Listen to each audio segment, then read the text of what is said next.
Chapter 33. Interest.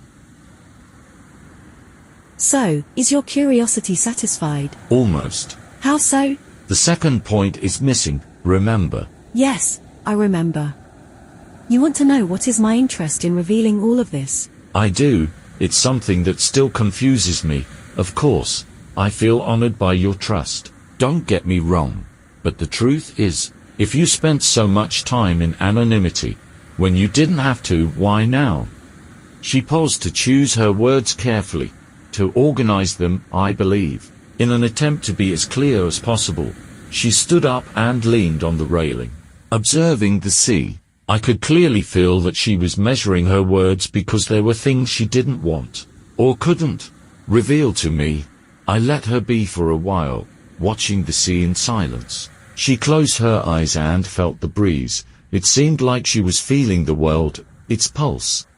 I knew that, whatever her reasons were, I would never fully understand them. More than a woman, she was a highly complex human being with the weight of history behind her, which had led her to know in detail things of which we nowadays only had limited and partial views. She was a being with the key to lost knowledge.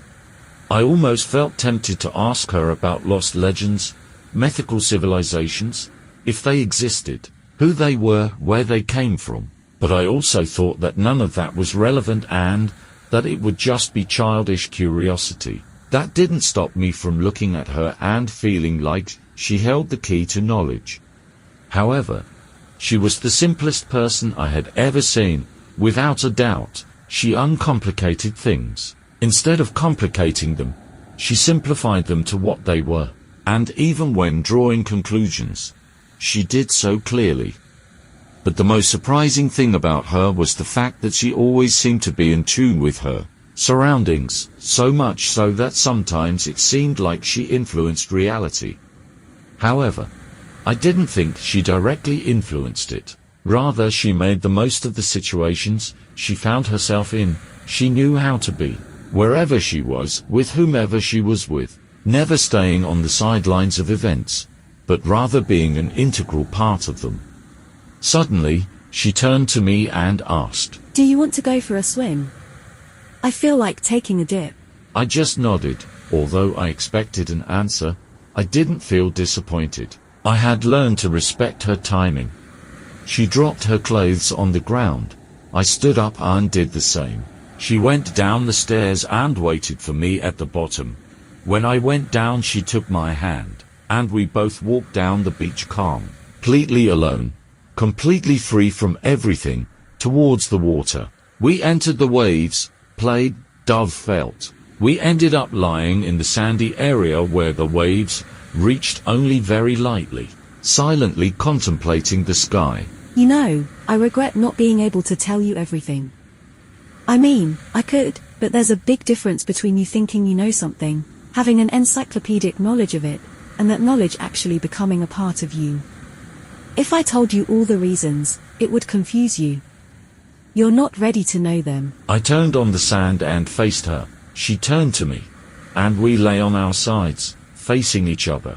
Eyes locked, I smiled and told her, "I understand." "I know, Miguel," she said, gently placing her hand on my face. "You've grown immensely. And I'm not just talking about this past month. You've grown immensely, and that's beautiful. And there will come a time when you'll be as big as me." "Like you, hardly. I look at you, and you're actually a goddess." "No, Miguel. I'm as human as you are, made of the same things as you. I have the same feelings as you. I'm just like you." "But at the same time, you're so different." "The difference comes from my experience, not from what I am." I nodded. I understood what she meant. She continued, "But all this to explain that my desire was to tell you everything. My desire was to share myself with you. I'm not supposed to do it yet. But I can give you one of the reasons. Do you remember what I said when I arrived in Egypt? That I was aware of how difficult it would be to assert myself as a woman." "Yes, I remember." Well, here we are at a point in world history where the dominant civilization, socially and culturally, begins to blur the boundaries between men and women and gives women themselves the power of decision. Here's a point where a balance begins to be struck that should have always existed. But there are still glaring inequalities, especially in certain parts of the world. That's true, but we've reached a critical mass, you know. Besides, the world has become smaller in the last 50 years. The advent of communication satellites has spread ideas and concepts that were previously localized. You see wars live, and never before has the clash between civilizations been so great. The world is moving rapidly towards uniting in only one civilization, one understanding of the world, and unless there's a technological disaster, it's impossible to go back. We're living in an exciting time, do you realize it? No, to be honest, I don't. I look around me and see the chaos in which we're plunging the world. Yes, but there are more and more people like you who see the chaos, are dissatisfied, and who seek order in things. There have always been people like you, but they never thought on a global scale as people do today. There have always been small glimmers of hope that would end up falling, due to the dominance of what surrounded them. Today, more than ever before in history, we are close to reaching a critical mass that will revolutionize the world. Listening to these words spoken by her, I felt hope suddenly. It was as if all the commotions, wars, economic upheavals had a broader meaning that led people to have a global understanding of what surrounded them. It was true, people longed for something, although they didn't know what. She continued. At this moment, my story makes sense, you know.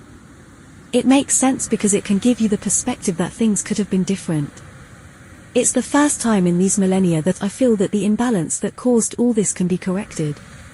It's the first time that people can look at me as I am, without being a goddess or a demon.